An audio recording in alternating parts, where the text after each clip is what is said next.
সম্মেলনে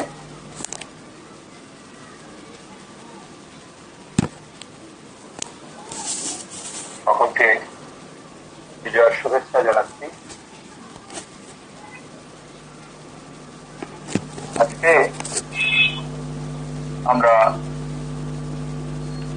যে বই থেকে আমাদের পাঠ্য ছিল সেই বইয়ের 11 বেসিক অ্যাটিটিউডস অর্থাৎ কিশোর মুখোপাধ্যায়ের লেখা প্র্যাকটিস অফ ইন্টিগ্রাল যোগা বইয়ের প্রথম অধ্যায়ে আমরা শেষ করেছিলাম, যেটি ছিল 11 বেসিক অ্যাটিটিউডস অর্থাৎ যে 11টি মূলগত প্রবণতা নিয়ে আমাদের পূর্ণযোগের পথ চলা, সেইটি আমরা শেষ করেছিলাম। দ্বিতীয় অধ্যায়ে আমরা শুরু করে অনেক দূর এগিয়েছি। 9-fold ডেইলি সাধনা অর্থাৎ প্রত্যেক দিনে আমাদের যে সাধনা তার 9টি বৈশিষ্ট্যকে শ্রদ্ধেয় শ্রী জীবন কিশোর মুখোপাধ্যায় চিহ্নিত করেছেন, সেগুলো আমরা পড়ছিলাম। আমরা 7th পয়েন্ট পর্যন্ত পড়েছি, যেখানে টু টেক লাইফ সিরিয়াসলি অর্থাৎ জীবনকে অত্যন্ত গুরুত্বপূর্ণ ভাবে জীবনযাপনের বিষয়টি গ্রহণ করা, এটি আমরা পড়েছিলাম। আজকে যে পয়েন্টটি আমরা পড়ব সেটি হচ্ছে রিমেম্বার অ্যান্ড অফার। মায়ের সেই বিখ্যাত উক্তি রিমেম্বার অ্যান্ড অফার, এটি মায়ের রচনাবলী থেকে আমরা যদি দেখি তাহলে মায়ের রচনাবলীর অত্যন্ত গুরুত্বপূর্ণ একটি জায়গাতে আছে। এটি হচ্ছে কালেক্টেড ওয়ার্কস এর ভলিউম 3, সেখানে এই প্রসঙ্গটি আছে। মাকে যখন প্রশ্ন করা হয়েছিল যে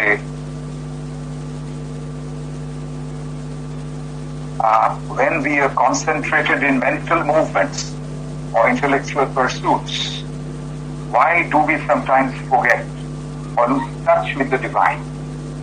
অর্থাৎ যখন আমরা কোনো মানসিক ক্রিয়াকলাপের ভেতরে আছি, মনন চর্চার ক্ষেত্রে যখন আমরা নিয়োজিত রাখি নিজেদের, তখন কখনো কখনো দেখা যায় যে আমরা ভগবানকে ভুলে যাই বা তার সঙ্গে যে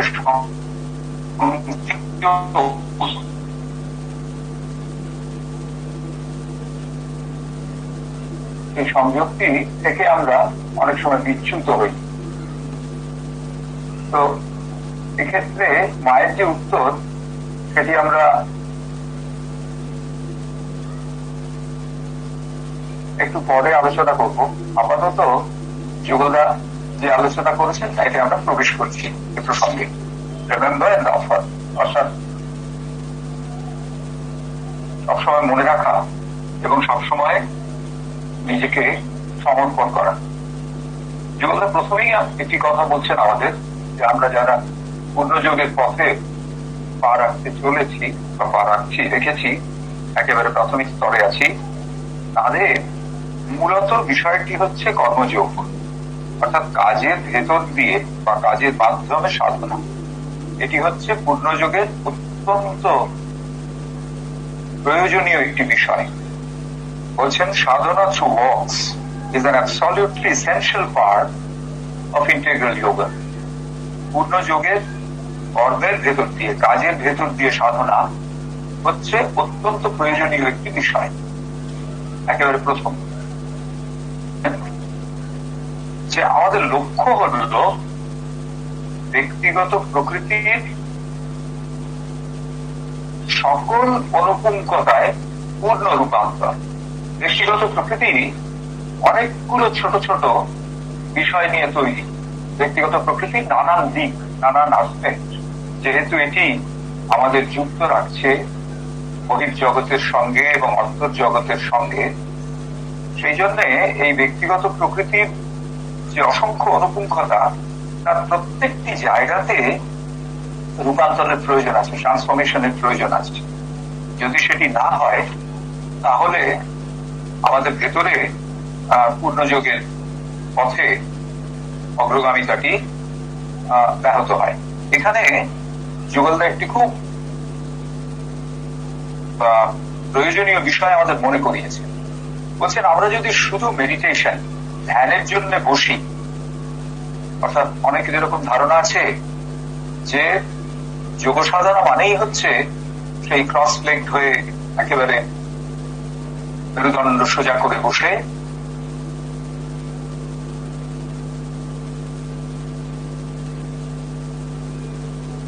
সাধনা করা।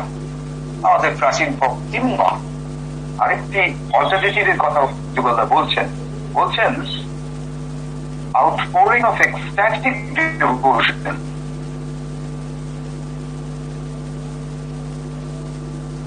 অর্থাৎ একটা আবেগাপ্লুত ভক্তির উচ্ছ্বাস, এইটি যদি আমাদের ভেতরে থাকে, যদি আমরা মনে করি যে যোগ সাধনার ক্ষেত্রে অগ্রগামিতায় এই দুটি হচ্ছে অত্যন্ত গুরুত্বপূর্ণ বিষয়,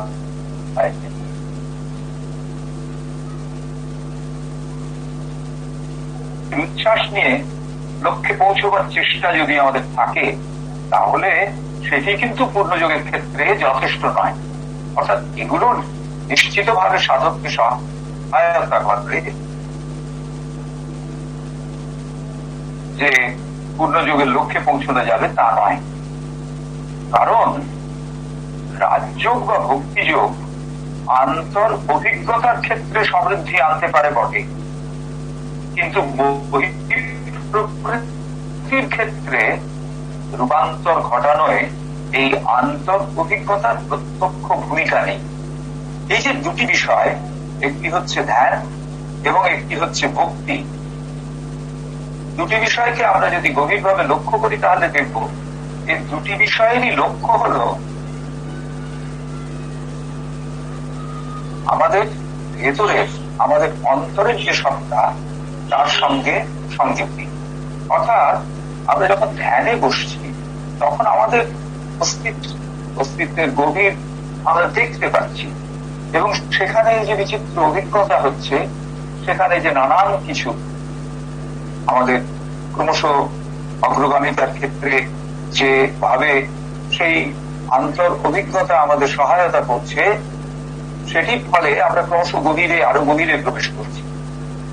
ঠিক সেই রকম আমরা যখন একটা ভক্তির উচ্ছ্বাসের ভেতর দিয়ে ভগবানের সঙ্গে যুক্ত হতে চাইছি, তখনও একটা অন্তরের যেন সমৃদ্ধি ঘটছে, প্রসার ঘটছে, সেখানে একটা অদ্ভুত আনন্দ আমরা অনুভব করছি, এবং এই আনন্দ ক্রমশ আমাদের অস্তিত্বের গভীর থেকে আরো গভীরে নিয়ে যাচ্ছে।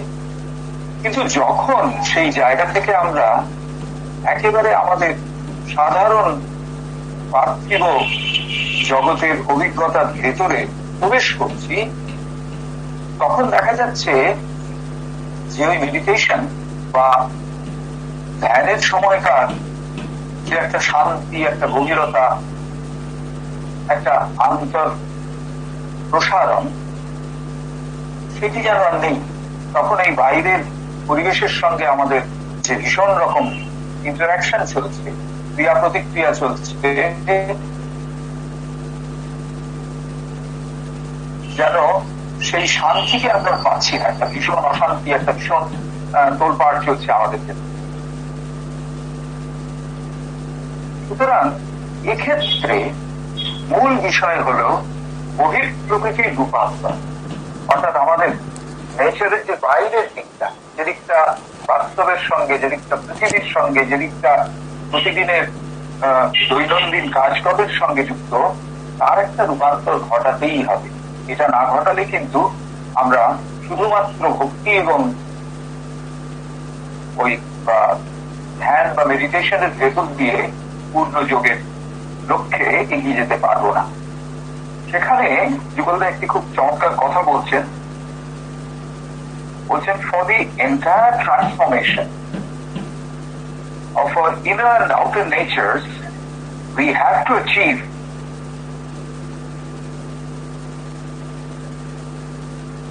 ভগবানের সঙ্গে একটা গতিময় সম্পর্কে যুক্ত হওয়া।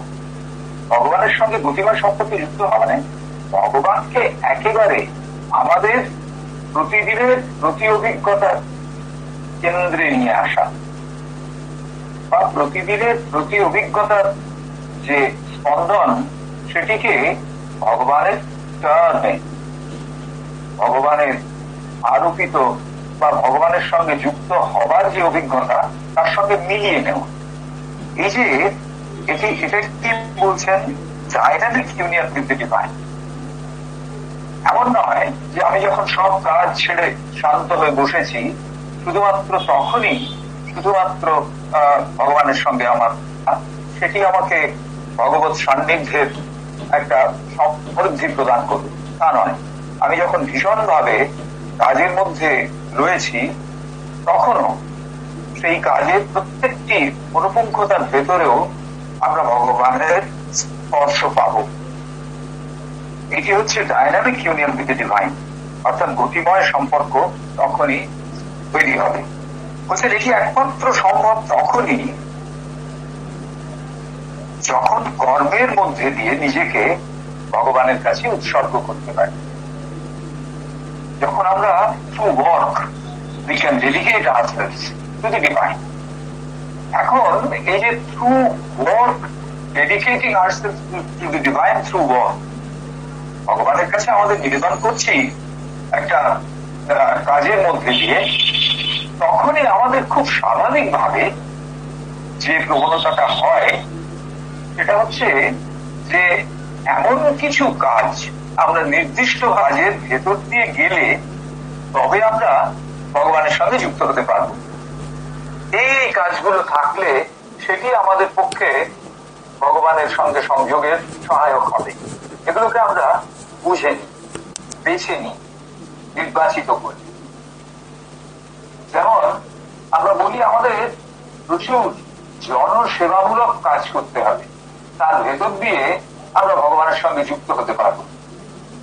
আমরা ভাবি যে না, তা নয়, আমাদের ভগবানের জন্য মন্দির স্থাপন করতে হবে, কি কোন একটা প্রিয় প্রতিষ্ঠানের কোন একটা বিশেষ প্রোগ্রাম, তার সঙ্গে যুক্ত হতে হবে, তবে এবং তবেই আমরা ভগবানের সঙ্গে যুক্ত হতে পারবো বা ভগবানের কাজ করতে পারবো। এইরকম কতগুলো কাজকে আমরা নির্দিষ্ট করে নিয়েছি, যে কাজগুলো সম্পাদন করলে তবে আমরা যোগের পথে এগোতে পারবো বা ভগবানের সঙ্গে যুক্ত হতে পারবো। বড় সড়ো কাজ, বিরাট উল্লেখযোগ্য কাজ, কিংবা এমন কাজ যার সঙ্গে প্রত্যক্ষভাবে ভগবানের সংযোগ আছে, এইরকম। আমি যে উদাহরণ দিচ্ছিলাম যে জনসেবামূলক কাজ, সেরকম কোন মন্দির প্রতিষ্ঠা বা কোনো মন্দিরের নিয়মিত কাজকর্মের সঙ্গে যুক্ত থাকা, কিংবা আরো একটি বিষয় যেটি আমাদের কাছে খুব আসে, সেটি হচ্ছে নিয়মিতভাবে কোন সেন্টারে যাওয়া। এইগুলো বোধ হয় আমাদের অগ্রগামিতার একটা পথ। কিন্তু এখানে বলছেন যুগলদা যে যা করতে হবে তা হলো প্রত্যেকটি কাজ, তা সে যত অকিঞ্চিৎকর, যত ক্ষুদ্রই হোক না কেন, কিংবা হতে পারে সেটা বড় এবং গুরুত্বপূর্ণ, যে কোনো কাজ সকল কিছুকেই অর্পণ করতে হবে ভগবানের চরণে। খুব বহুশ্রুত এই কথাটি, কিন্তু যুগলদা এটিকে আবার বলছেন। তার বলার ধরনটা কিরকম? All works have to be done for the divine and for the divine alone. For the divine and for the divine alone. সব কাজগুলো ভগবানের জন্যই করতে হবে, এবং তারপরে আবার বললেন শুধু ভগবানের জন্যেই, আর কারোর জন্য নয়। মাকে একবার যোগ সাধনা সম্পর্কে জিজ্ঞেস করা হয়েছিল, তো মা প্রথমেই বললেন যেটা, যে তুমি যোগ সাধনা করতে আসছো কেন? তুমি কি শক্তি পাবে বলে যোগ সাধনা করতে আসছো? তোমার ভেতরে একটা দিব্য শক্তির জাগরণ ঘটবে, তুমি কি সেই জন্য যোগ সাধনার পথে আসছো? বুঝছেন, তুমি কি শান্তি পাবে বলে যোগ সাধনার পথে আসছো? অর্থাৎ এই যোগ সাধনায় প্রবেশ করলে এই যে সংসারে থাকার নানান অশান্তি, সেগুলো সব চলে যাবে, তুমি বেশ একটা চমৎকার শান্ত জীবন পাবে। সেই জন্য কি তুমি ভগবানের কাছে যোগ সাধনার পথে আসছো? অথবা তৃতীয় বিকল্প, সেটিও মা বলে দিলেন, যে তুমি কি জনসেবা করবে, অনেক মানুষের সেবা করবে, সেই জন্যে যোগ সাধনার পথে এসেছো। মা বলছেন খুব স্পষ্ট ভাবে, এটা 1929 সালের যে প্রশ্নোত্তর তার একেবারে প্রথমে রয়েছে। মা খুব স্পষ্ট ভাবে বলছেন, যদি এই তিনটি কোনটি তোমার সাধনায় আসবার উদ্দেশ্য হয়, তাহলে তুমি জেনে রাখবে পূর্ণ যোগের সাধনা তোমার জন্য নয়। খুব পরিষ্কার কথা, যে যদি তুমি শান্তি পাবে বলে এসে থাকো, সেটা তোমাকে পূর্ণ যোগের পথে অগ্রগামিতায় সহায়তা করবে না। যদি তুমি দিব্য শক্তি পাবে বলে এসে থাকো, সেটাও তোমাকে পূর্ণ যোগের অগ্রগামিতায় সহায়তা করবে না। এবং যদি তুমি মনে করো প্রচুর জনসেবামূলক কাজ করবে, সমাজ সংস্কারমূলক কাজ করবে যোগপথে এসে, সেটাও তোমাকে কোনোভাবে পূর্ণ যোগের পথে সহায়তা করবে না। স্বভাবতই মায়ের কাছে প্রশ্ন এসেছে, আচ্ছা তাহলে কি আমি যদি পূর্ণ যোগের পথে আসি, তাহলে কি আমি শান্তি পাবো না? আমি কি শক্তি পাবো না? না। তার উত্তরটিও খুব সঙ্গত প্রশ্ন। মা যখন বলছেন এগুলোর কোনোটাই লক্ষ্য নয়, কোনোটাই ধরে যদি তুমি আসো তাহলে পাবে না, স্বভাবতই এই প্রশ্ন মনে আসে। মা বলছেন না, এটা ভগবান যদি মনে করেন যে তোমার ভেতর দিয়ে যোগপথের অগ্রগামিতা শান্তির আবহে সম্ভব, তবে তিনি তোমাকে শান্তি দেবেন এবং তুমি অবশ্যই শান্তি পাবে। যদি ভগবান মনে করে থাকেন যে দিব্য শক্তির পরিপ্রকাশ তোমার ভেতরে ঘটলে তবে এই পূর্ণ যোগের পথে চলে তুমি লক্ষ্যে পৌঁছতে পারবে, তাহলে দিব্য শক্তির পরিপ্রকাশ তিনি তোমার ভেতরে ঘটাবেন। আর তিনি যদি এমন মনে করে থাকেন যে জনসেবার ভেতর দিয়ে তোমার অগ্রগামিতা নির্দিষ্ট হয়ে আছে, তাহলে তিনি সেই জনসেবা তোমাকে দিয়ে করিয়ে নেবেন। দি আদার ওয়ে রাউন্ড, অর্থাৎ তুমি নির্বাচন করবে না এর মধ্যে কোনটা, মধ্যে সেইগুলোর কোনটা, এটি ভগবান নির্বাচিত করবেন। তাহলে তোমার দিক থেকে নির্বাচনের জায়গা কি রইল? বলছেন তোমার দিক থেকে নির্বাচনের একটাই জায়গা, যে whatever you do, whatever work may be your preoccupation, always you will have to perform the work for the divine and for the divine only. অর্থাৎ যে কাজই করো না কেন সেটিকে শুধুমাত্র ভগবানের জন্যই করবে, এর বাইরে সেই কাজের কোনো সিগনিফিকেন্স থাকবে না, কোনো উপযোগিতা থাকবে না, কিচ্ছু থাকবে না, শুধুমাত্র ভগবানের জন্যই এই কাজটি করতে হবে। এই যদি তোমার উদ্দেশ্য হয়, তবেই যোগপথে তুমি অগ্রগামিতা, যোগপথে অগ্রগামিতা তোমার নিশ্চিত হবে, এটি মা বলছেন। তো এই প্রেক্ষিতে যদি আমরা এখনকার আমাদের বিষয়টিকে বিবেচনা করি, যে জীবনের যে কাজই হোক না কেন, সে যত ক্ষুদ্র, যত অকিঞ্চিতর, অথবা যত বৃহৎ, যত জটিলই হোক না কেন, আমাদের মূল উদ্দেশ্য হচ্ছে প্রত্যেকটি কাজকে ভগবানের কাছে সমর্পণ করা, এবং সমর্পণ করা এই হিসেবে নয় যে আমার কাজ সেটি আমি ভগবানকে সমর্পণ করছি, এই উদ্দেশ্য নিয়ে, এই বিশেষ চেতনাগত স্থিতি নিয়ে সমর্পণ করা, যে এটা তোমারই কাজ, তুমি এই কাজটি আমাকে দিয়েছ, এই কাজটি পারফর্ম করার পরে এটি আমি তোমাকেই দিচ্ছি, বা এই কাজের পারফরমেন্স আমি তোমাকেই দিচ্ছি।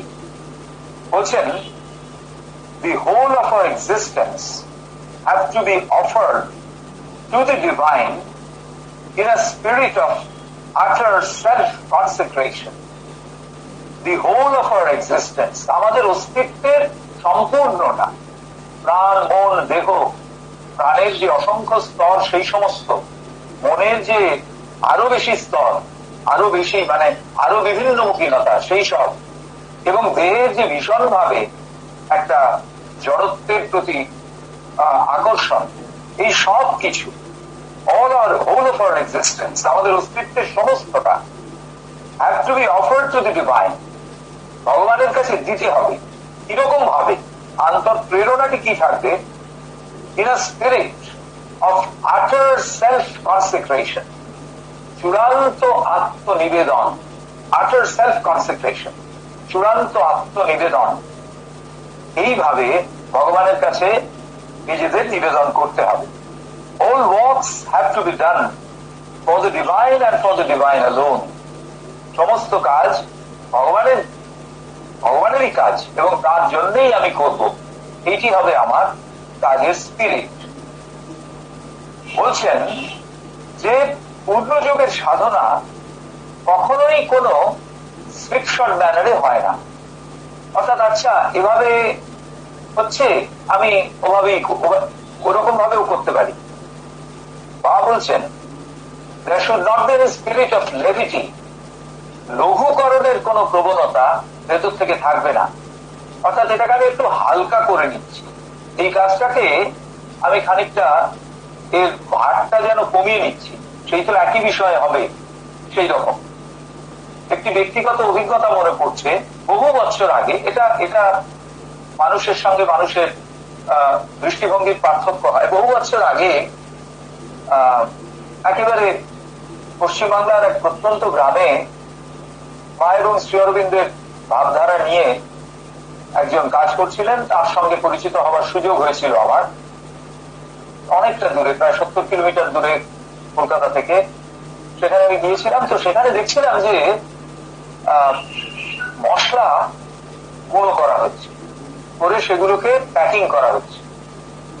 তো পুরোটাই হচ্ছে ম্যানুয়ালি, এবং যে দিদি হলুদ গুঁড়ো করছেন, এরকম আরো মশলা যারা গুঁড়ো করছেন, তারা প্রত্যেকে একেবারে পুরো কাজটা ম্যানুয়ালি করছেন।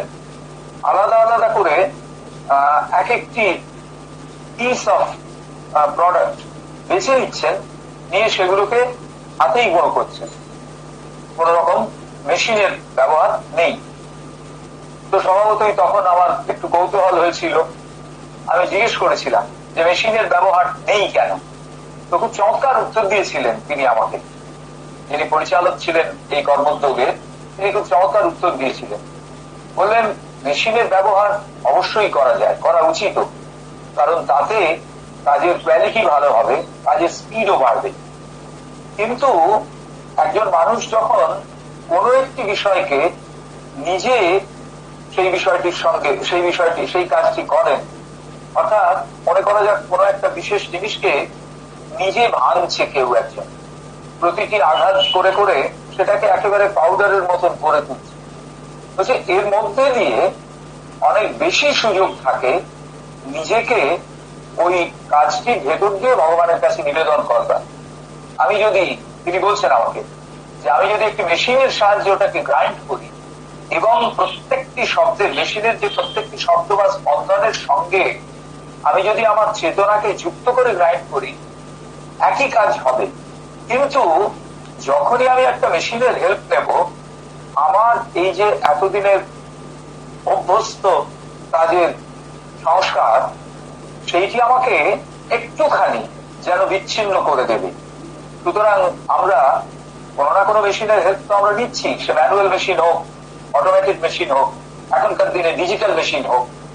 আমাদের একটা ভেতর থেকে চেষ্টা থাকতে হবে যাতে আমরা ওই মেশিনটাকে মেশিন বলে না ভেবে সেটিকে আমাদের প্রয়াস, আমাদের চেষ্টা, আমাদের কাজের অঙ্গ হিসেবে ভাবি।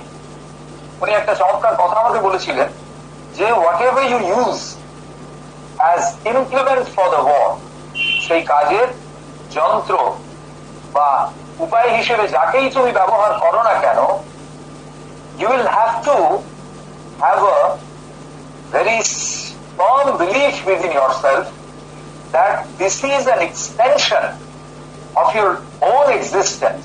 যে মেশিনটি ব্যবহার করছো সেটি তোমার অস্তিত্বের একটা যেন এক্সটেনশন, তোমার অস্তিত্বেরই একটা অংশ হচ্ছে সেই মেশিনটি, এবং তার ভেতরকার যে স্পন্দন, যে কাজ, তা সমস্ত তোমার চেতনাগত স্পন্দনের সঙ্গে মিলিয়ে দেবার চেষ্টা করতে হবে। এই অফারিংটা, এই প্রয়াসটা যদি তোমার থাকে, তাহলে মেশিন ব্যবহার করতে কোনো অসুবিধা নেই। আমার ব্যক্তিগতভাবে মনে হয়েছে আমাদের জড়চেতনার ক্ষেত্রে মেশিনের সঙ্গে এভাবে একাত্ম হয়ে যাওয়াটা একটা অসুবিধা আছে। সেই জন্য আমি এখনো পর্যন্ত এইভাবে গ্রাইন্ডিং প্রসেসটা বা এইভাবে প্যাকেজিং গ্রাইন্ডিং এই প্রসেসটা চালু রেখেছি। তো এই যে দৃষ্টিভঙ্গি, এটা তো মানুষের সঙ্গে মানুষের পার্থক্য হয়। তো এইখানেই বোঝা যায় যে কত গভীর ভাবে মাস্টার অরবিন্দের কথাকে তারা গ্রহণ করছেন। এবং এখানেই ওই যে আচার সেলফ কনসেন্ট্রেশন, এই কথাটির উপযুক্ত গুরুত্ব আমরা বুঝতে পারি। এবং এখানে কোন রকম হালকা করে নেওয়ার ব্যাপার নেই, কোন রকম যে কথা বলা হয়েছে এখানে walking in a slipshod way or levity, এই দুটির কোনটির জায়গা নেই। There is no such thing as a part-time সাধনা। এটা একটা একদম আন্ডারলাইন করে রাখার মতো কথা জোরদা। There is no such thing as a part-time সাধনা। অর্থাৎ এই সময়টা আমার সাধনার জন্য বরাদ্দ, এই সময়টা আমার বাকি জীবনের জন্য বরাদ্দ। বাকি জীবনেরও যেমন আমার ভাগ আছে, যে এটা আমার পরিবারের জন্য, এটা আমার পেশাগত সংযুক্তির জন্য, এটা আমার বন্ধু বান্ধবের জন্য, এরকম ভাবে আমরা যে এটা আমার নিজের সময় ভাগ করে নিই। বলছেন যে সাধনার জন্য একটা ডিভিশন অফ লাইফ হয় না, জীবনের এরকম কোনো ভাগ হয় না। ভাগ হলে কি হয়, সেটি একটি অসাধারণ উদাহরণে আমরা পেয়েছি একটা আধুনিক এক লেখকের ছোট গল্প থেকে। তিনি বলছেন যে যে মানুষটি টান টান করে ঠাকুরের ছবিতে ফুল দিয়ে প্রণাম করে তারপরে ভাত খেয়ে অফিস যান, অফিসে যাওয়ার পরেই তিনি তার ওই কাজের সুবাদে প্রথম মানুষটির কাছ থেকেই ঘুষটা অ্যাকসেপ্ট করেন। তার মানে এই দুটো জায়গা তার কাছে সম্পূর্ণ আলাদা। যখন তিনি পুজো করছেন তখন তিনি পুজো করছেন, আবার যখন তিনি কর্মসূত্রে ঘুষ নিচ্ছেন তখন আর পুজোর জায়গাটা সেখানে নেই। এই যে কম্পার্টমেন্টালাইজেশন, এই যে পার্ট টাইম অ্যাপ্রোচ অফ সাধনা, যুগলদা বলছেন there is no such thing as a part time sadhana. It has to be entire and encompass the whole of life. জীবনের সম্পূর্ণ বিষয়টিকে এটি ধরে নেবে। সাধনা মানে জীবনের কোনো অংশটুকু বাদ নেই। এখানে সিনথেসিস অফ যোগা থেকে একটি জায়গা কোট করছেন, the secret of sadhana, the secret of success in yoga is to regard it not as one of the aims to be pursued in life, but as the whole of life. এখানে দেখুন, not as one of the aims to be pursued in life. আমাদের জীবনের অসংখ্য লক্ষ্য আছে, তো সাধনা এই অসংখ্য লক্ষ্যগুলির ভেতরে একটি লক্ষ্য নয়। যোগ সাধনায় আমরা যে লক্ষ্যের দিকে এগোবো, তার মানে যোগ সাধনাটা আমার জীবনের আরো অনেক লক্ষ্যের ভেতরে একটা নয়, এটি আমার সমগ্র জীবনের সবটা, দ্য হোল অফ লাইফ। আমার সমগ্র জীবনটাই এই যোগ সাধনার সঙ্গে বন্ধিত হয়ে রয়েছে, এর বাইরে কিচ্ছু নেই। So this is the attitude the sadhak has to grow into. এরকম the whole of my life shall be absolutely given to the divine. All my efforts will be devoted to the realization of a truly spiritual life. Truly spiritual life. সত্যি সত্যি একটি আধ্যাত্মিক জীবনের যে realisation, যে উপলব্ধি, সেই উদ্দেশ্যেই আমার সমস্ত জীবনকে ডেডিকেটেড হতে হবে। প্রত্যেকটি কাজ, প্রত্যেকটি কথা, প্রত্যেকটি ছোট ছোট কাজের অংশ এইভাবে ডেডিকেট করতে হবে আমাকে। এ প্রসঙ্গে আরেকটি অভিজ্ঞতার কথা বলি। এটিও এক খুব সিনিয়র সাধকের কাছ থেকে শোনা। তিনি প্রেসে পোস্টেড ছিলেন, অনেক বছর আগেকার কথা। বলছেন যে একবার প্রেসে যারা ওই প্রফেশনাল ওয়ার্কার, তাদের ভেতরে একটা ভীষণ অপ্রাপ্তিজনিত ক্ষোভ তৈরি হলো। অর্থাৎ তাদের বেশ কিছু দাবি তারা আশ্রম কর্তৃপক্ষ মেনে নিচ্ছেন না, এইরকম একটা ব্যাপার তাদের ভেতরে তৈরি হলো। এবং সেই অনেক দিন থেকে তারা বিষয়টিকে দাবি জানাচ্ছিলেন, কিন্তু তাদের মানে আশ্রমের কর্তৃপক্ষের দিক থেকে যে সলিউশনের কথা বলা হচ্ছিল সেগুলো তারা অ্যাকসেপ্টেবল মনে করছিলেন না। এই জন্য অনেক দিনের অশান্তি হতে হতে অবশেষে একদিন তারা সকলে মিলে একটা ডেপুটেশন দিলেন। তখন আশ্রমের প্রেসের যারা পরিচালক ছিলেন তাদের একজনের কাছ থেকে শোনা, তিনি বলছেন যে আমাকে একটা চার্টার অফ ডিমান্ডস দিয়ে গেল, যে এই আমাদের চাই, এগুলো নিয়ে যদি আগামী 7 দিনের ভেতরে কোনো একটা ট্রাইপার্টাইট মিটিং না ডাকা হয়। ট্রাইপার্টাইট মানে মিটিং মানে হচ্ছে যারা কর্মীদের পক্ষ থেকে রিপ্রেজেন্টেটিভ থাকবেন, প্রেস পরিচালকদের পক্ষ থেকে রিপ্রেজেন্টেটিভ থাকবেন, এবং অবশ্যই আশ্রম অথরিটির মধ্যে থেকে কেউ থাকবেন। এই ট্রাইপার্টাইট মিটিং করে ব্যাপারটাকে যতক্ষণ না সেটেল করা হচ্ছে ততক্ষণ পর্যন্ত 7 দিনের ভেতরে যদি না করা হয় তাহলে দেয়ার বি স্ট্রাইক। যিনি ওটা পেয়েছেন তিনি বলছেন যে প্রথমে ওটা পাওয়ার পরেই আমার একটা ভীষণ একটা অস্বস্তি হলো ভেতরে, যে এ তো একদম বাইরের জগতে যা হচ্ছে সেরকমই একটা কিছু, আশ্রম পরিবেশের ভেতরে এইরকম একটা কিছু ব্যাপার ঘটবে যেটা একদম বাইরের একটা কমার্শিয়াল ইনস্টিটিউশনে ঘটে। তা বলছেন যে আমার প্রেস থেকে যাওয়ার পরে কনস্ট্যান্টলি এই বিষয়টা আমার চেতনাকে একেবারে অধিকার করে রেখেছে, এবং আমি খুব অস্বস্তিতে আছি, রাত্রে ঘুমোতে পারছি না। বলছেন একদিন চলে গেল, এক রাত্রি চলে গেল, বীরেন্দ্র রজনী। তারপরে পরের দিন আমি হঠাৎ একটা জিনিস আবিষ্কার করলাম। আমাকে যিনি বলছেন তিনি একজন খুব সিনিয়র সাধক ছিলেন, এবং তিনি তখনই অনেকদিন তিনি আশ্রমে আসেন। তিনি বলছেন আমি একটা জিনিস আশ্চর্য হয়ে ডিসকভার করলাম, সেটা হচ্ছে যে এই যে সমস্যাটা আমার কাছে এসেছে এবং এটা নিয়ে যে আমি এতখানি আমার সমস্ত চেতনাকে অধিকার করে রেখেছে, আমি কিন্তু এই ভাবনাগুলোর করতে গিয়ে মায়ের কথা একবারও চিন্তা করিনি। রুটিনলি আমি মাস্টার অরবিন্দের ছবিতে প্রণাম করেছি, রুটিনলি আমি ওই সকালবেলা গিয়ে সমাধি প্রণাম করেছি। বলছেন জানো কখন এই ব্যাপারটা আমার মাথায় এলো?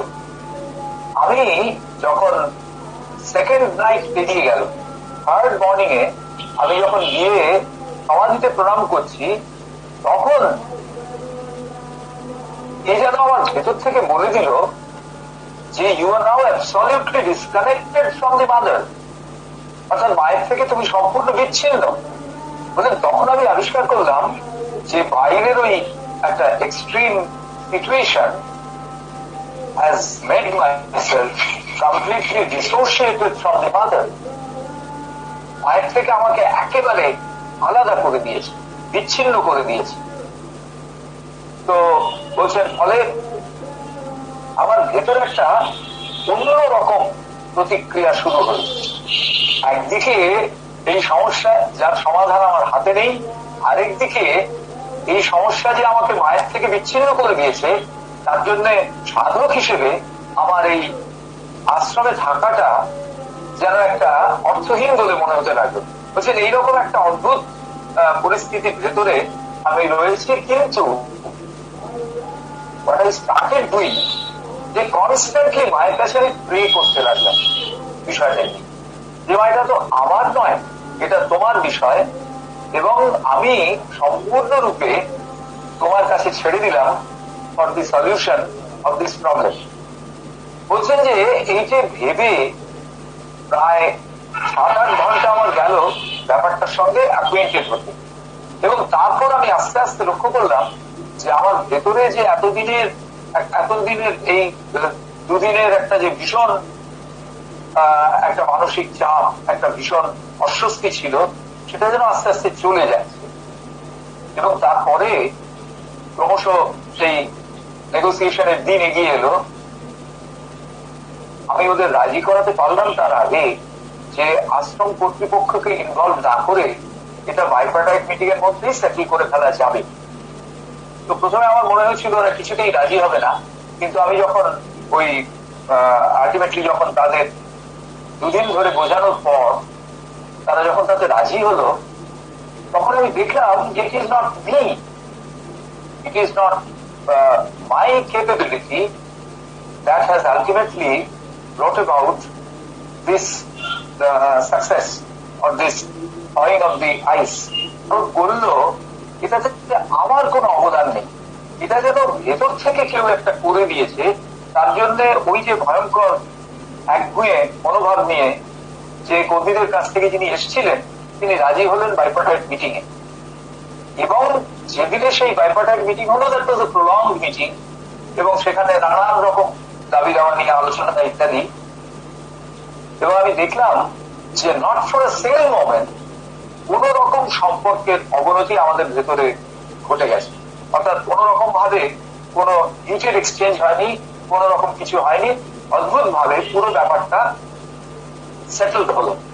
তো এইটি যখন ঘটলো, এইটি যখন ঘটতে গেল, তখন আমার মনে হলো যে সত্যি যদি আমরা আমাদের সমস্ত জীবনকে ভগবানের কাছে উৎসর্গ করে দিতে পারি, তাহলে যাকে আমরা সলিউশন করতে চাইছি, যে প্রবলেমকে আমরা সলিউশন করতে চাইছি, সেটি অদ্ভুত ভাবে তার একটা রিজলভ হয়ে যায়। সেটা সেই মায়ের একটি কথা আছে, যেখানে আরেকজন ভক্তের একটি কথা আছে, যেখানে তিনি ওই সমস্যা নিয়ে, অনেক সমস্যা নিয়ে মায়ের কাছে যেতেন, এবং মায়ের কাছে সেই সমস্যাগুলো পুট করার পরে তিনি বলতেন যে I expected solution of my problems, but what I came out with is a resolution of all my problems. অর্থাৎ the problems got resolved just after placing it before the Mother. মায়ের কাছে place করার সঙ্গে সঙ্গে সমস্ত বিষয়টা একটা আশ্চর্য নিষ্পত্তি হয়ে যেত। তো এখানেও ঠিক সেই রকম, এই যে বলা হচ্ছে the whole of my life shall be absolutely given to the divine, এইটা কিন্তু আমাদের ভীষণ ভাবে শিখতে হবে।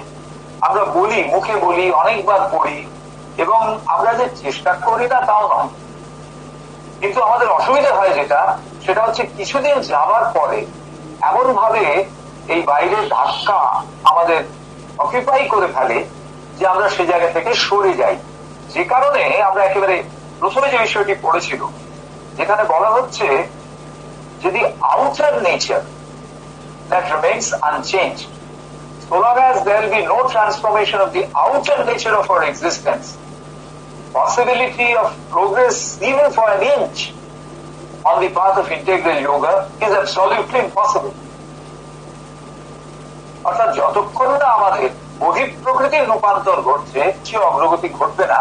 এবং বহিঃপ্রকৃতির রূপান্তরের জন্য যে বিষয়টি প্রয়োজন, সেটি হচ্ছে consecration of the entire life to the divine. All my efforts will be devoted to the realization of a truly spiritual life. I must feel at every step that I belong to the divine and to none or nothing else. ভবনে, অরবিন্দ ভবন কলকাতায় এক ভদ্রলোক আসছেন। তিনি ওই কিছু জিনিসপত্র ভবনে দিতে আসেন, মানে আমাদের যে ভবনের যে সেন্টার প্রোডাক্ট আছে সেইখানে কিছু জিনিসপত্র দিতে আসেন। তো অত্যন্ত ভালো মানুষ এবং খুব সদারতি, তার সঙ্গে সকলেরই পরিচয় আছে। তো একবার অনেকদিন আসছেন না, তারপরে অনেকদিন পরে তিনি এলেন। হাঁটাটা খুব একটা স্বচ্ছন্দ নয়। তো আমি জিজ্ঞেস করলাম কি হয়েছিল, আপনার আসেননি কেন? উনি বলেন দেখুন, আমি পড়ে গিয়ে পা ভেঙে গিয়েছিল। তো আমি যথারীতি একটু উদ্বিগ্ন হয়ে জিজ্ঞেস করলাম, বয়স্ক মানুষ, উদ্বিগ্ন হয়ে জিজ্ঞেস করুন কোথায় পড়লেন, কিভাবে পড়লেন, কোন জায়গাটা ভাঙলো ইত্যাদি।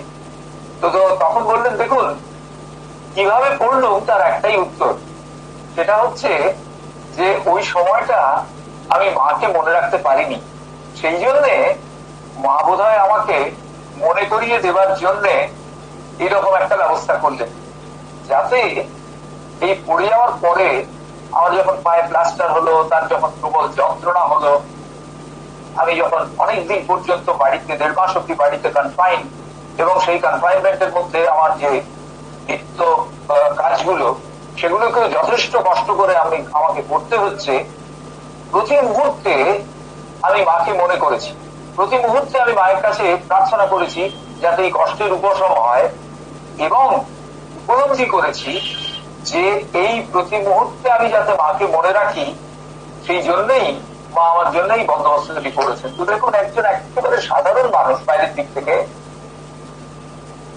ওটা এগিয়ে রয়েছেন যে এই ঘটনা থেকেও তিনি তার শিক্ষা গ্রহণ করছেন যোগ পথে। তো এটি আমাদের পক্ষে ভীষণ ভীষণ ভাবে মনে রাখার। তারপরে বলছেন, if the sadhak can remember this resolution at every moment of his daily life, তার ব্যক্তি জীবনের প্রতি মুহূর্তে তার এই যে প্রতিজ্ঞা, অর্থাৎ নিজেকে ভগবানের কাছে সমর্পণ করবেন, এটা যদি প্রতি মুহূর্তে মনে রাখেন and can carry that in practice in an uninterrupted way, অপ্রতিহত ভাবে এটি যদি তিনি তার জীবনে ধরে রাখতে পারেন, his whole life will turn into a dynamic living সাধনা, গতিময় জীবন্ত সাধনা হয়ে উঠবে। আমরা অজস্র উদাহরণ দেখেছি, আমরা নলিনীদাকে দেখেছি, আমরা দাদাকে দেখেছি, আমরা চম্পকলালজিকে দেখেছি।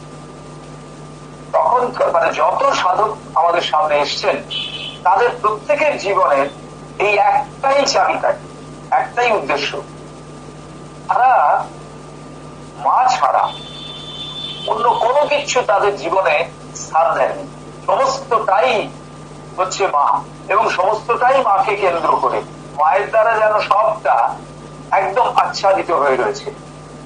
And even the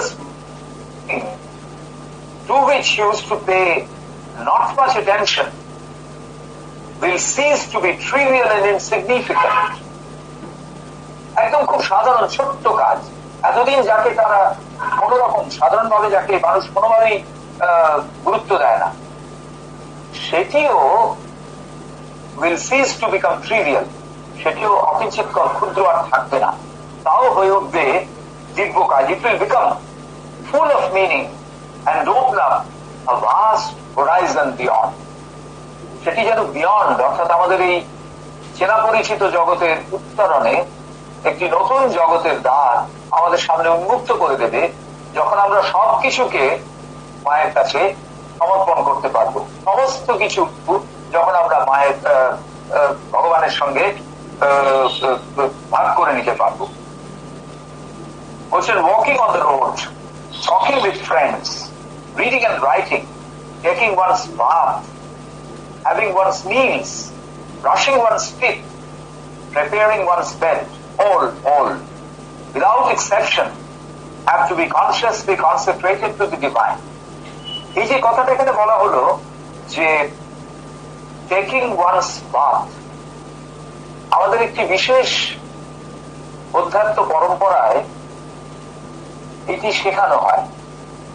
বলছেন যে তুমি যখন জল ঢালছো তোমার শরীরের উপরে, সে শাওয়ার থেকেই চান করে হোক, বা বালতি থেকে জল তুলেই ঢালা হোক, অথবা কেউ যদি অবগাহন স্নান করেন সেক্ষেত্রেই হোক, বলছেন just to become conscious that the water that is on your body, either it is flowing or you are submerged in it, যে জল তোমার শরীরের উপরে রয়েছে, যেটি উপর থেকে প্রবাহিত হচ্ছে, অথবা যে জলে তুমি নিমজ্জিত হয়ে আছো, এইটি তোমার শরীরের প্রত্যেকটি অংশের সঙ্গে, প্রত্যেকটি অংশকে একটা অচ্ছেদ্য বন্ধনে যেন যুক্ত করে দিয়েছে। এর মধ্যে দিয়ে তোমার অস্তিত্বের যে বিভিন্ন নানামুখীনতা সেগুলো যেন একটা অভিন্ন সমগ্র একত্রে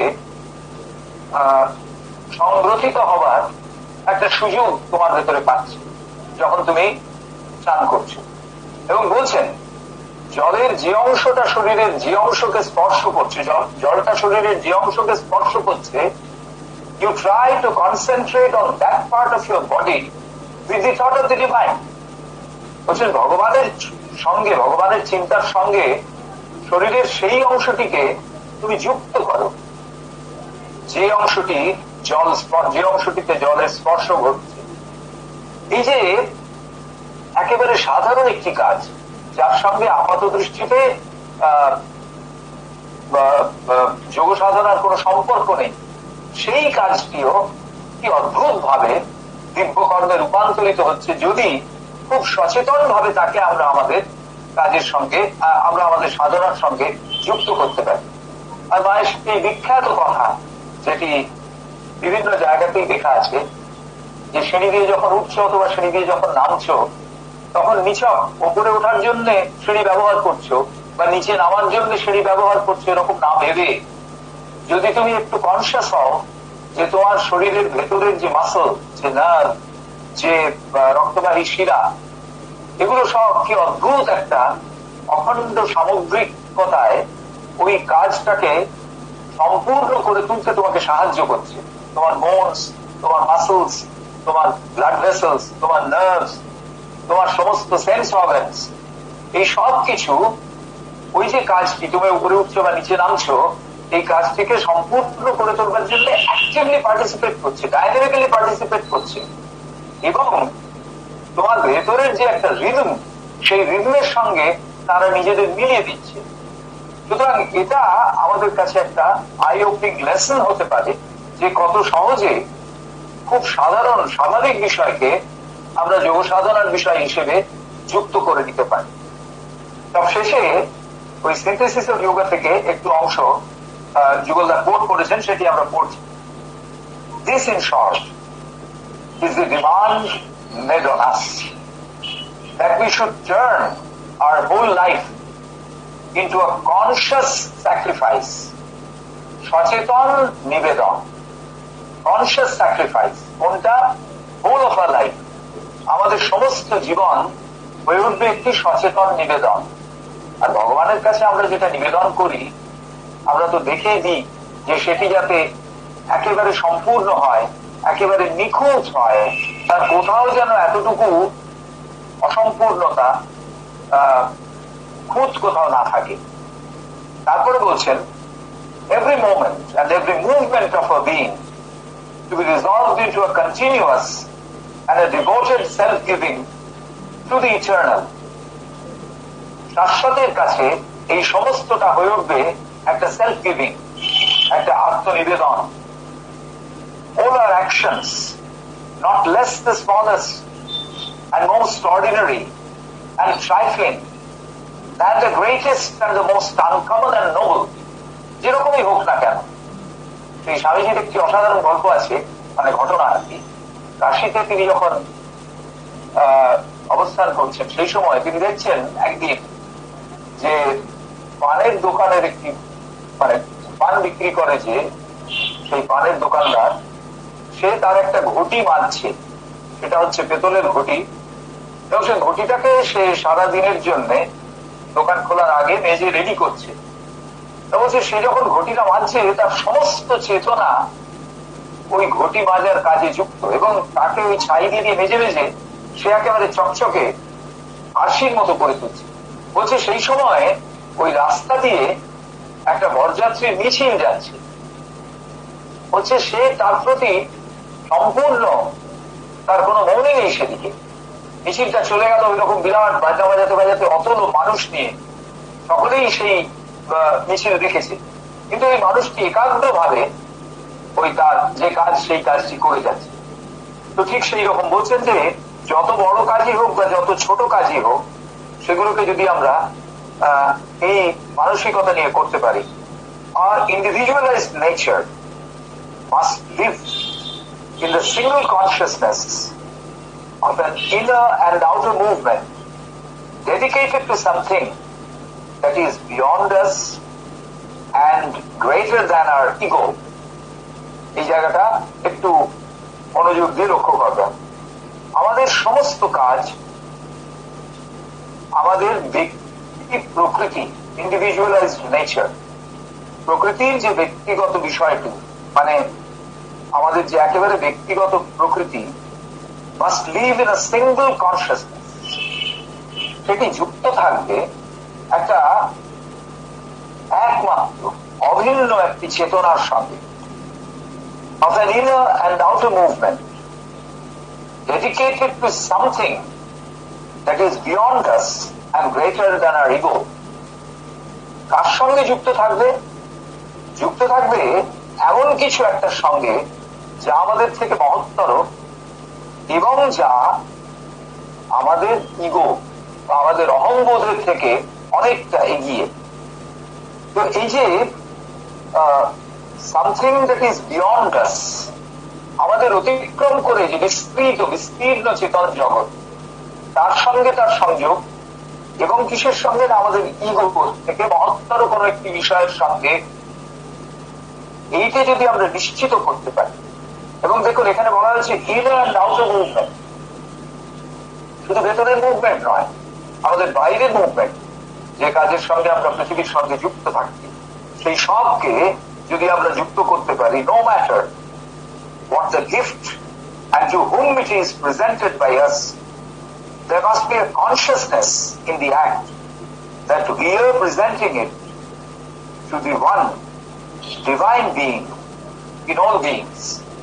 অর্থাৎ আমরা এটাকে দিচ্ছি, আমাদের এই জীবনকে, আমাদের এই কনসেন্ট্রেটেড কমন এফর্টকে আমরা দিচ্ছি কাকে?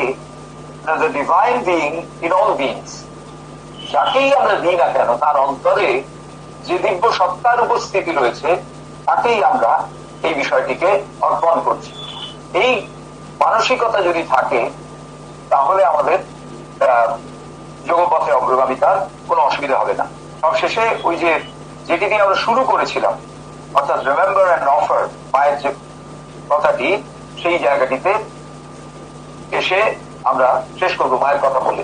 মা এখানে বলছেন যে there is nothing here that is insignificant, nothing that is indifferent. One cannot say, when I'm meditating, reading philosophy, or listening to these conversations, I'll be in this condition of an opening towards the light and call for it. But when I go out to walk or see friends, I can allow myself to forget all about it।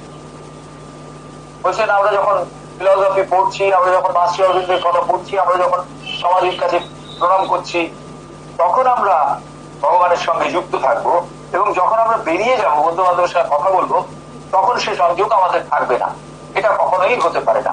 This is not at all the way towards the on the path of this yoga। এটা কখনোই সেইভাবে আমরা এগোতে পারি না, যোগপথে এগোতে পারবো না। আরেকটি উদাহরণ আমরা পাই একেবারে শ্রী অরবিন্দের জীবন থেকে। শ্রী অরবিন্দের জীবনের এমন একটি বিষয়ও ছিল না যেখানে তিনি ভগবানের সঙ্গে যুক্ত নন। ভগবানের সঙ্গে কনস্ট্যান্ট তার সংযোগ, যার জন্য তাকে দিয়ে ভগবান একেবারে যেরকম চান সেইভাবে করিয়ে নিয়েছেন। এমনকি যখন তিনি মনে করছেন যে একেবারে প্রথম দিকে যখন তিনি মনে করছেন যে বিষয়টি তার জীবনে ঘটেছে, এটি এসছে, এই সংশয় যখন তার এসছে, সেটিও তিনি নিবেদন করেছেন ভগবানের কাছে, এবং তার নিরাকরণ ভগবানের কাছ থেকে তিনি পেয়েছেন সেই মুহূর্তে।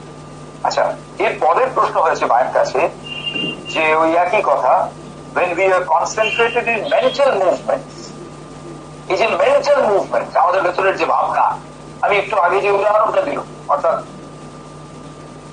আমাদের আশ্রমিক যে সাধক, তিনি এই যে মেন্টাল মুভমেন্ট, যখনই মনের ভেতরে একটা ভীষণ তোলপাড় হতে থাকে, নানান রকম ভাবনার স্রোত বইতে থাকে, কোন একটা নির্দিষ্ট সমাধানের দিকে যখন নিয়ে না যায়, তখন why do we sometimes forget or lose touch with the divine?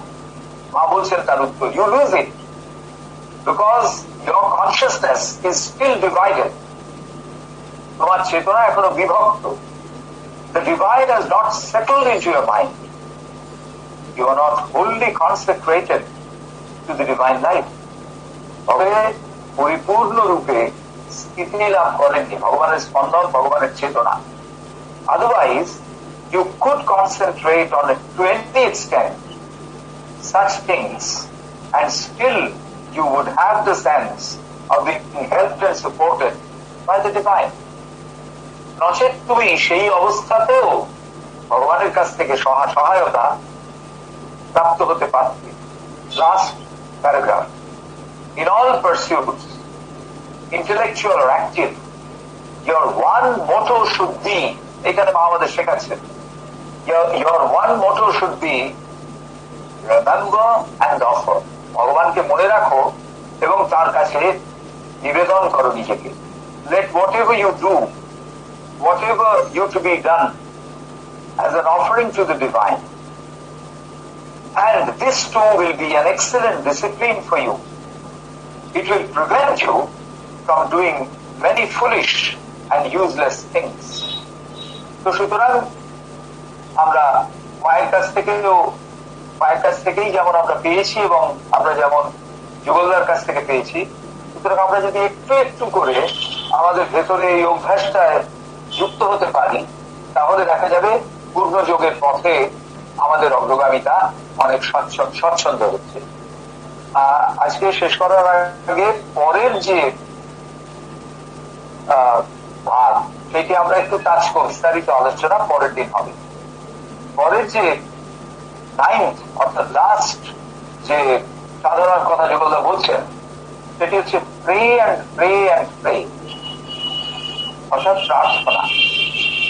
বলছেন একজন সাধকের জীবন সেটা কিরকম হবে. বলছেন সাধকের জীবন হচ্ছে একটা অনবচ্ছিন্ন প্রার্থনার জীবন. সাধকের জীবন মানে অনবচ্ছিন্ন প্রার্থনার জীবন. তিনি কনস্ট্যান্টলি প্রার্থনা করে যাচ্ছেন. রবীন্দ্রনাথের একটি অসাধারণ গীতি কবিতা আছে, তাতে তিনি বলছেন, আরো চাই গো, আরো চাই যে, আরো যে চাই, ভান্ডারি মোর সুধা আমায় ভিতরে নাই. অর্থাৎ যিনি ভান্ডারি, তিনি অনেক কিছু আমাকে দিয়ে যাচ্ছেন. সমুদ্র মন্থনের পর যা যা উঠেছিল সব আমাকে দিচ্ছেন, কিন্তু ভান্ডারি মোর সুধা আমায় ভিতরে নাই. এখনো পর্যন্ত সেই অমৃত দেননি. যে অমৃত না পেলে আমার তো কিছুই পাওয়া হলো না. সুতরাং আরো চাই গো, আরো চাই যে, আরো যে চাই. তোমার কাছ থেকে আমি চাইছি, চেয়েই যাচ্ছি. This is the constant prayer. This should be the constant prayer to the divine. বলছেন একে তুমি প্রেয়ার বলতে পারো, প্রার্থনা বলতে পারো, একে তুমি আস্পৃহা বলতে পারো, একে তুমি সাধারণভাবে একটা আহ্বান বলতে পারো, একটা ফল. আমি ডাকছি মাকে, আমি ডাকছি ভগবানকে. বলছেন এতে কিছু এসে যায় না. তাহলে কোনটা প্রয়োজন? What matters most is an earnest and persistent appeal. Earnest মানে আমার ভেতর থেকে, আন্তরিক ভাবে, একেবারে ভেতর থেকে যে appeal, যে আবেদন আসছে, and persistent, এটি থামছে না, কনস্ট্যান্টলি এটি থাকছে. একটি চাওয়া ভিতর হতে উঠবে তোমার ভোর আলোতে. রবীন্দ্রনাথ বলছেন তোমার দ্বারে কেন আসি ভুলেই যে যাই, কতই কি চাই. ভগবানের কাছে যখন আমরা গিয়ে পৌঁছই, হঠাৎ যখন ভগবানের সঙ্গে আমাদের সংযোগ হয়েছে বলে মনে করি, তখন আমরা অনেক কিছু চেয়ে নিই, ভুলেই যাই আমাদের কি চাইবার ছিল, কতই কি চাই, কি কি চাইছি আমরা. সেসব চাওয়া সুখে দুঃখে ঘুরে বেড়ায় কেবল মুখে. অর্থাৎ আমাদের দৈনন্দিন জীবনে নানান অভিজ্ঞতায় প্রতি মুহূর্তে আমাদের কাছে সেই সব চাওয়া আসে, এটা চাই, ওটা চাই, সেটা চাই, এই দাও, এই দাও, সেই দাও. তারপরে বলছেন কোন চাওয়াটি আমার দরকার, হ্যাঁ, তার আগে আরেকটি অসাধারণ কথা আছে। সেখানে রবীন্দ্রনাথ বলছেন যে বাসনা সব বাঁধন যেন কুড়ির গায়ে, কেটে যাবে ঝরে যাবে দক্ষিণ পায়ে। অর্থাৎ এই যে আমাদের বাসনা, এই যে আমাদের কামনা, এগুলো যেন ঠিক কুড়ির মতো ঠিক ফোটার আগের অবস্থায় আছে, উঠবে এবং তারপরে ঝরে যাবে। অর্থাৎ এই যে আমাদের চাওয়া, এই যে আমাদের কামনা, এর নিবৃত্তি তো হয় না, এটি চলে গিয়ে আরেকটি কামনা চলে আসে। তাহলে কোনটি থাকবে বা কোনটি আসল কামনা? একটি চাওয়া ভিতর হতে উঠবে তোমার ভোর আলো, অন্তরের গভীর থেকে একটি মাত্র চাওয়া উঠবে, সেটি তার সার্থকতা লাভের জন্য কোথায় যাবে? তা ভোর আলোতে, ভগবানের প্রকাশের একেবারে প্রাথমিক আভাসটুকু যেখানে, তাকে ধরে আমার অন্তরের সেই চাওয়া ক্রমশ বিকশিত হয়ে উঠবে মধ্যাহ্নের সূর্যালোকে। তাই বলছেন যে what matters most is an earnest and persistent appeal to the Supreme on behalf of the sadhak for the divine's help and intervention. কিসের জন্য এই চাওয়া? না, ভগবানের সহায়তা চাই এবং আমার এই কাজে ভগবানের ইন্টারভেনশন, তিনি সরাসরি ভাবে আমার এই কাজে যুক্ত হন। আমি হাত ছেড়ে দিয়েছি, তিনি আমার হাত ধরুন। এই হলো আমাদের পরবর্তী দিনের বিস্তারিত আলোচনা সূচনা। আজকে এই পর্যন্ত থাক।